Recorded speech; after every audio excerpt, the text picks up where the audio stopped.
Eagles, pagdating sa Philippine Eagles, talagang may privacy. So, eto, kasama tayo dito. Ngayon, if, in case man, may friends kayo, magsabi kayo sa amin. Kasama Pero dito, syempre ikaw nandyan, kasama ang pet. 7 in the morning. 7 yung 7 mag-start yung natin.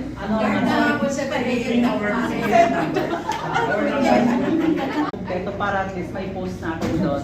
Lahat ng activities natin para at least may natin. Sir, yung number namin, yun din ang gagamitin sa... Yes, ayun na.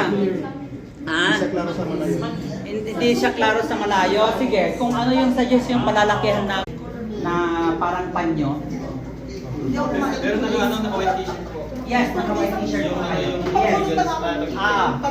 Yes po. Oh, kasi para may pictorials pa rin tayo doon. Para maganda tingnan. Meron ba silang makeup dito? Hindi, namin, okay na ba sa inyo na magkaroon tayo ng kahit mga 30 minutes na makeup tutorial doon? Pwede. Color coding kami. May color coding kami. Apa? T-shirt na po, Ay, oo. Oo nga pala, mayroon kayo. Pero pagdating na doon sa team building yon. Yes. We will bring our white t-shirt. I-bring nyo ang white t-shirt nyo, yung ating pa rin. Tapos pagdating sa team building, yun ng group na color nyo. So you mean yung pants po? Pwede ba bumili ulit? Siguro. Wala na yung design. Sa ano yun? Kailangan naka-black pa rin siya. Then sa team building, Wala yung pwede design, kahit pinaka- short na naka-schedule na tayo doon.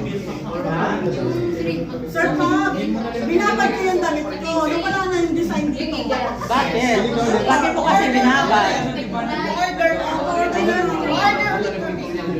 Sige lang, go. Sige, magsabi kayo kay Kasi Kuya. naka-XL yung sa akin. Kay Kuya Nicole. Ito